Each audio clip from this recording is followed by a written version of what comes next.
Okay, so welcome to Euron guys and welcome to lecture once again. Now we are able to see a end-to-end RAG pipeline and we are able to build it inside a Jupyter Notebook.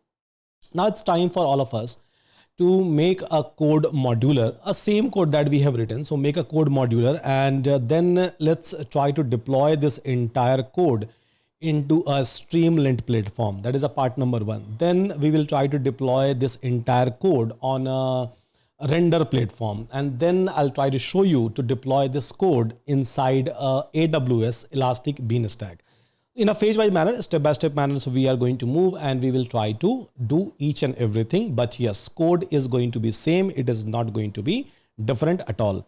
So let me share my screen, and this was a Jupyter Notebook file that we have created. So where we have tested each and everything end to end, end to end, end to end. And again, so we have a data set over here. Now what I will do is I'll try to make this entire code as modular as possible.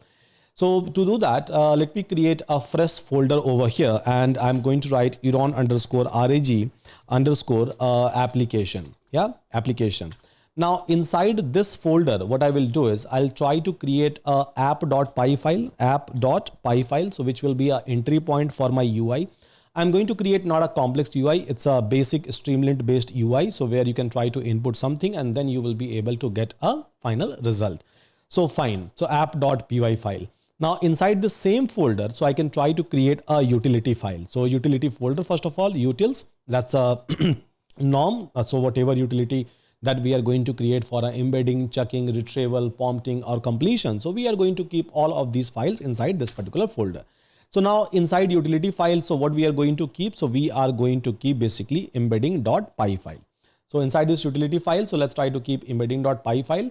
Now, so inside utility once again, so let's try to keep a checking.py file. So which is going to do a checking for me.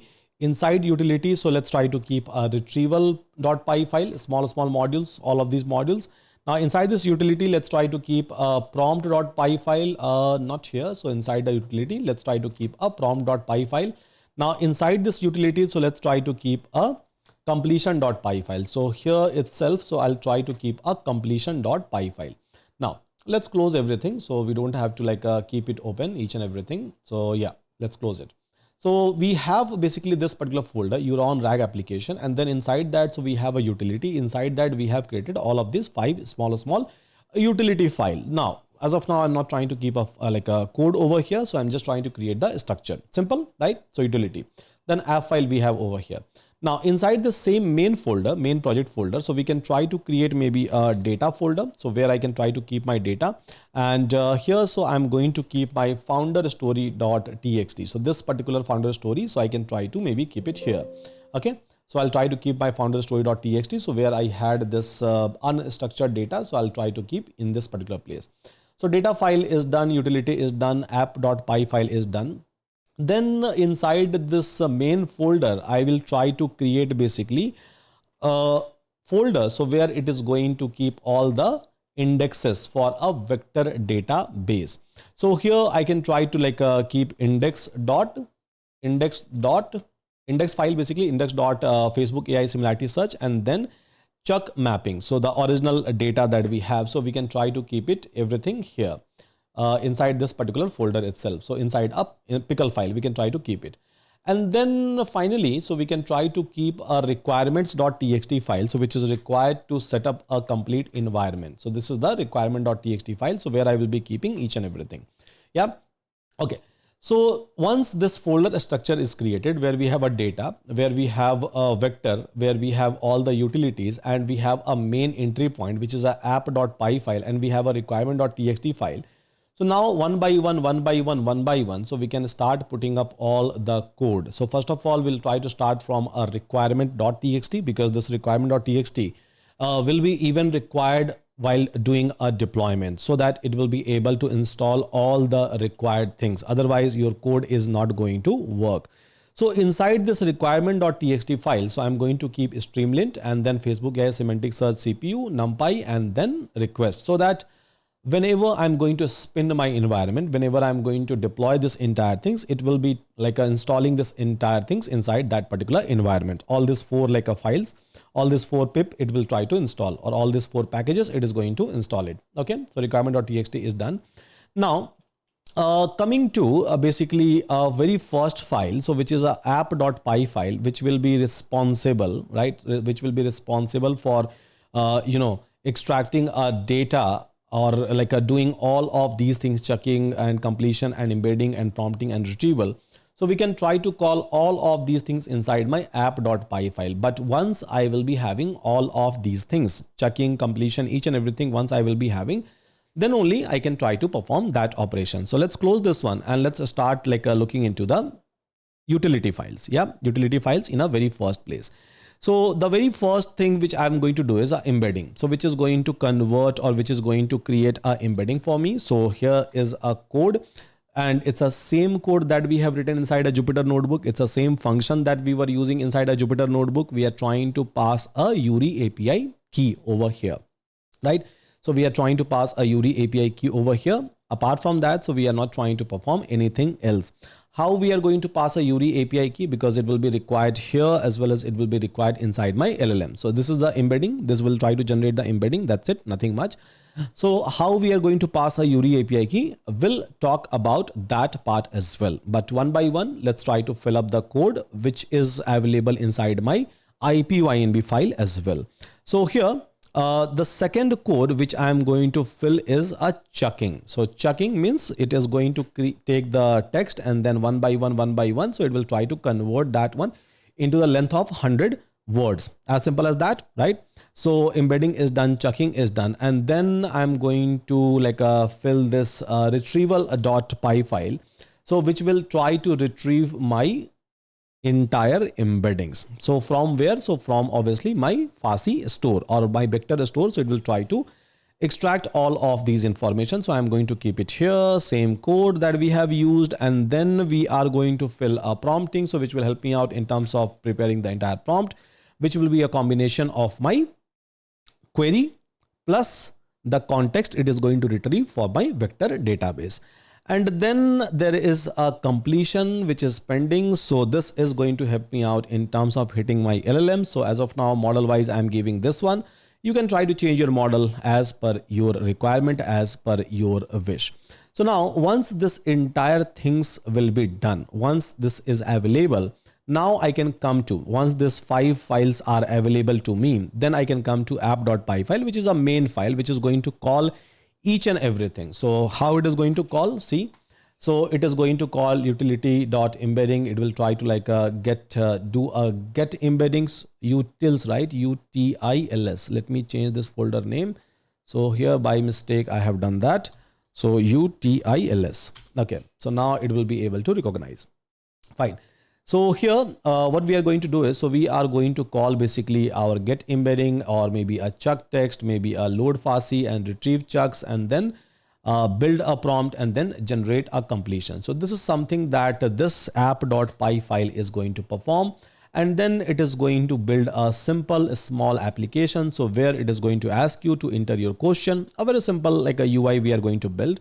And once you are going to enter your question, so it will start calling like a load FASI indexes, then it will try to retrieve the chunks, and then it will try to build a prompt, and then it will try to generate a completion the way it was doing it with respect to my IPNV file. And then finally, you will be able to show the answer, right? So whatever answer that you are able to retrieve from your private data with the help of this entire RAG application, you will be able to see that particular part over here. Okay. Now, so what is next in this place, guys? So the next part is, okay, so now the next part is basically we have to run this entire project, and we have to basically test this entire project, and we have to check that whether it's working in my system or not, in my local system. And once this will be working in my local system, then what I can do is I can try to deploy this one into a Streamlit app. And once that is working on a Streamlit, maybe I can try to deploy it on a render, and then eventually on a AWS. So back to back, we will try to do these things. Okay, so code wise, it's nothing different. So here I have just added one Streamlit app, and I believe you all are aware about it because this is what I used to teach even in my Python classes, right? It's a very simple app, a Streamlit app that we are trying to create.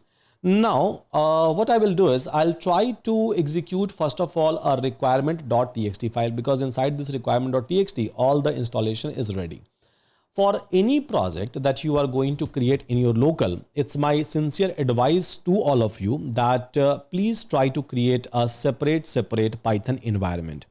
That will help you out not to maintain the entire environment, but even it will help you out in terms of removing any kind of a dependency conflict or version conflict between different packages. Because what happens is that when you are trying to run everything in one single environment, because of some package conflict, some of the application is not going to work and they are going to give you some sort of a dependencies issue, some sort of a version issue, by the way. So just to avoid it, what I can do, I can try to create a new environment. So I'll go to my command prompt, and then here I can try to create my new environment. So I can try to write over here that conda create -n and then Python is equals to 3.10 and above, anything is fine.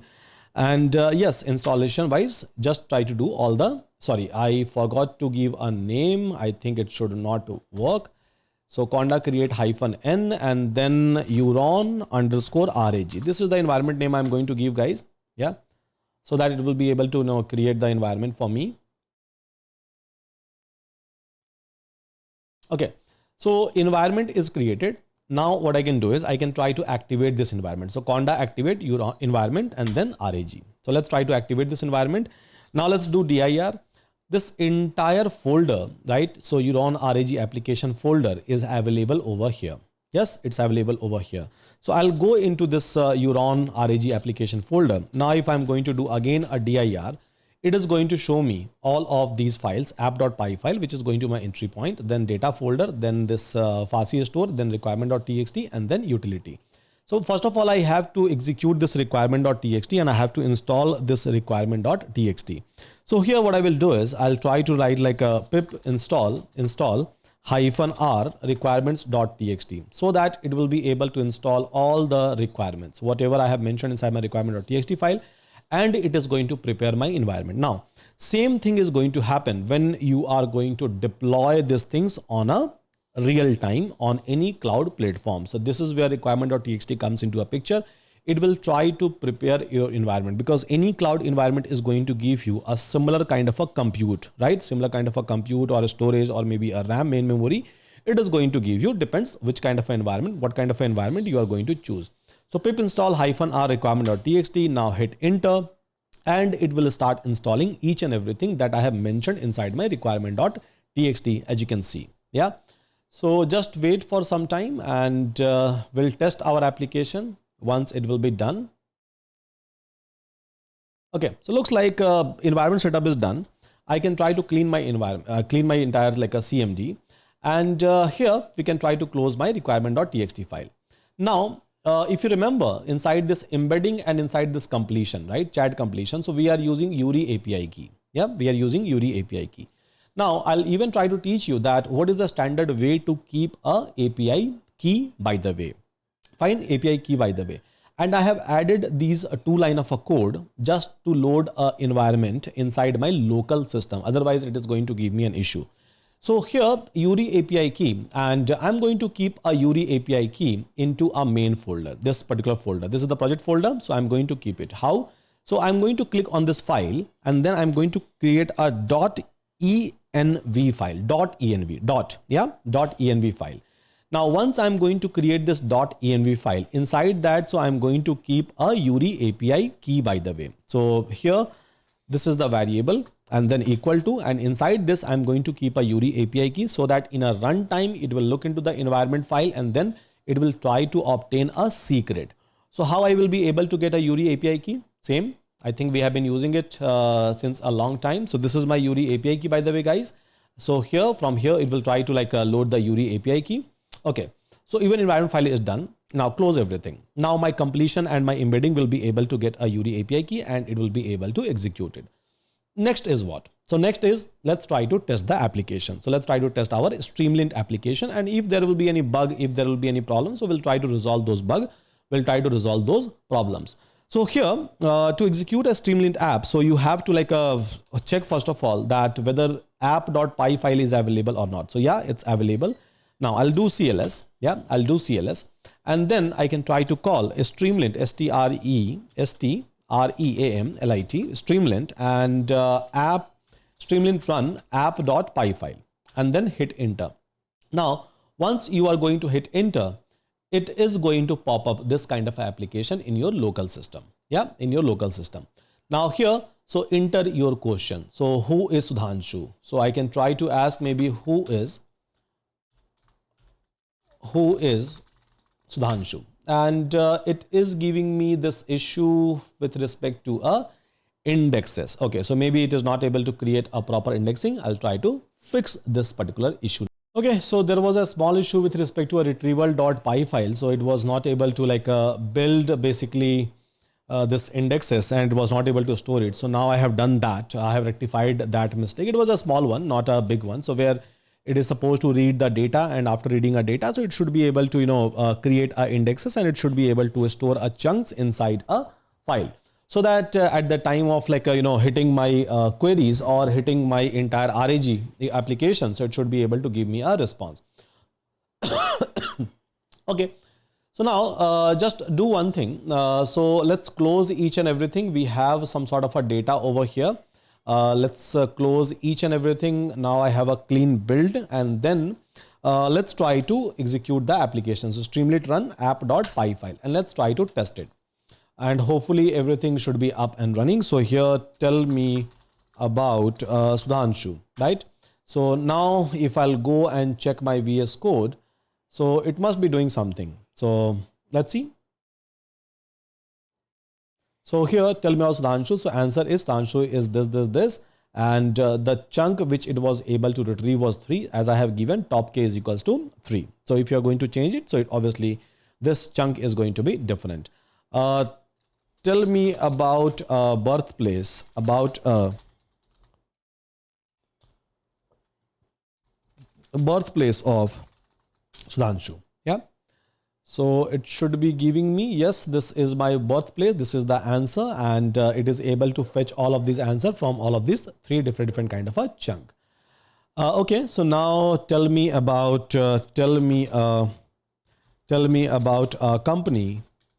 company established by Sudhanshu. So it will be able to give me some answer. So let's just wait. So yeah, it is able to give me the provided context is basic company established, highlight that personal journey, but there is no information about him founding a company. Okay, maybe that is not available as a part of my data.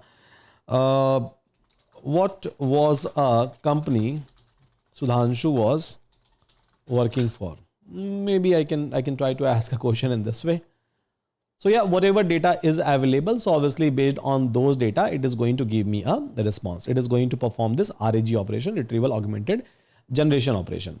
Now, once all of these things are done, right? Once all of these things are done, now it's time for us to deploy this application, to make this application public, so that anyone and everyone will be able to access this entire application. Now, the very first deployment which we are going to see is a Streamlit platform itself. So a Streamlit platform provides you a place for a deployment. They are going to give you an environment for a deployment. Then our next deployment is going to be a render.com, and then our next deployment is going to be a Elastic Beanstalk from AWS.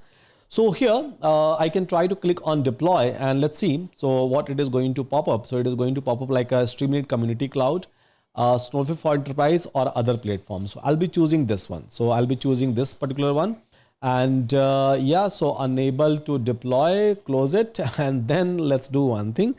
Go to Google and try to search for Streamlit and Streamlit Cloud maybe, and it is going to show you a Streamlit Community Cloud. You have to go and you have to create an account for the very first time.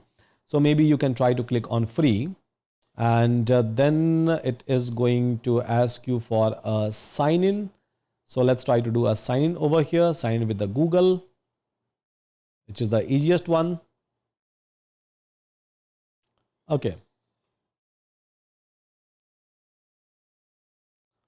So it is trying to set up my account and then continue. So I'm not doing much, just continue.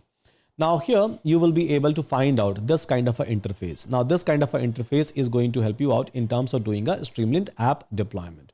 So here I can just click and just try to create an app. Create app option is given to me. So create an app, and then here it is asking you to connect it to a GitHub.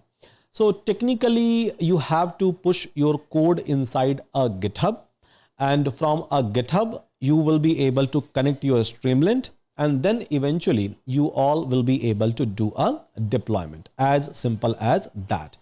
Unless and until you are not connected with a GitHub, it is not going to allow you for a deployment. So I have to go to GitHub. I have to do a login inside my GitHub, and then I have to push this code which is available in my local directory to a GitHub, and then it will be able to do a deployment happily.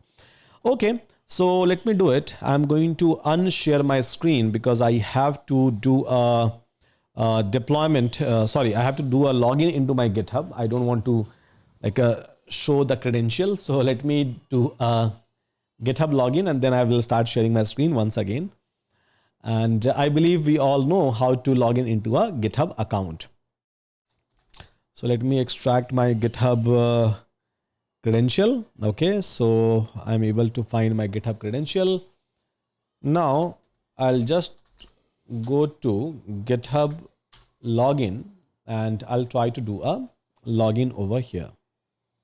And then I'll share my screen, guys.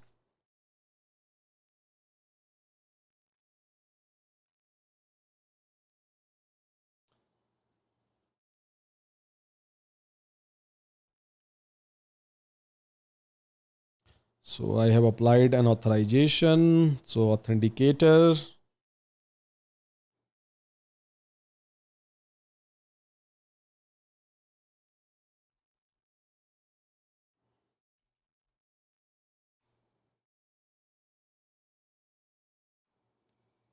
Okay, so now I can share my screen. I have already logged into my GitHub. So this is my GitHub, and where I'm going to create one repository.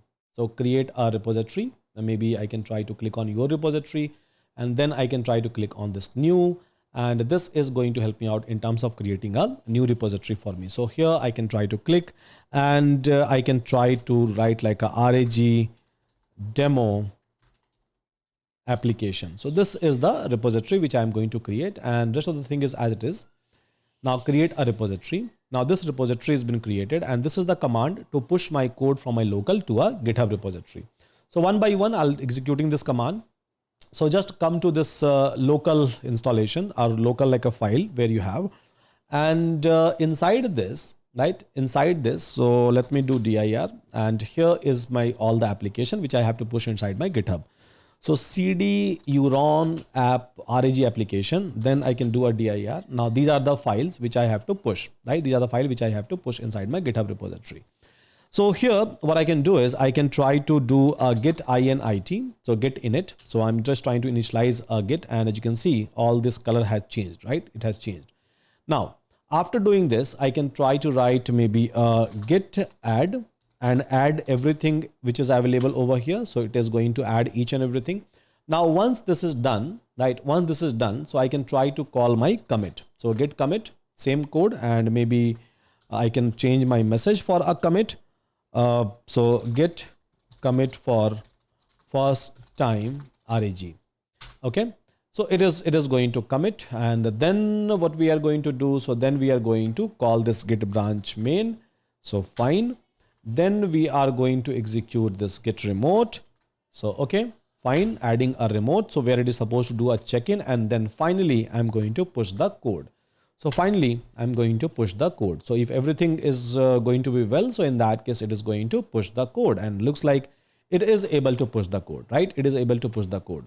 Now, if I'm going to refresh this GitHub repository, right? If I'm going to refresh this repository, I will be able to find out the exact same structure. Each and everything is available to me now. Yeah. One more thing, so inside there is a file called as git ignore we try to create. So where we try to mention that which file you are supposed to ignore. For example, .env kind of a file we should not check in inside my GitHub repository because it is holding my credential, it is holding my API key. But as we are doing it for the very first time and I'm not worried about API compromise, you can try to use my API key, that's completely fine. As you are also a part of Euron, so you must be having your own API key access. You can use mine as well. I don't mind, by the way. But yeah, going forward, so I'll even try to show you that how to add a git ignore. It's a very small file, .git ignore. We try to like add it, and inside that we can say, don't add this environment file. So that whenever it is trying to do a commit, it will not try to add your .environment file or whatever file that you are going to ask for a ignore. Okay. So once this one is available, again, I'll go back to my Streamlit app. So because my code is available now inside my GitHub, I'll go to my Streamlit and then connect to GitHub. Now it is going to pop up a screen. Yeah. So deploy a public app from a GitHub, deploy a public app from a template, or deploy a private app in a Snowflake. So I'll be choosing this very first option, this one. Now here, so a repository, Sudhanshu Kumar Tech repo, and here I can try to paste my GitHub repository. So whatever GitHub repository in which I'm holding a code, whatever code that I have. So this is my GitHub repository, right? RAG demo application. So maybe I can try to search for a RAG demo application. This is the application, and branch is basically a main branch, the main branch, right?